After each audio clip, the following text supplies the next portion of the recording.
श्रीहरी जगत पिता दूर करीतो व्यथा ऐक सत्यनारायणाची कथा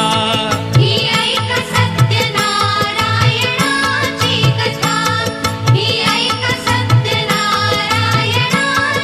कथा कुलकामुक राजा होता महाथोर तयाची पत्नी होती सुंदर नदी किनारी एकदा त्यांनी घातली महापूजा दोघांनी आली एक नौका त्याच मार्गानी नाव भरलेली पूर्ण द्रव्यानी होती व्यापारी साधू बाण्याची रीत पाहण्यास आला पूजनाची उल्कामुक त्यास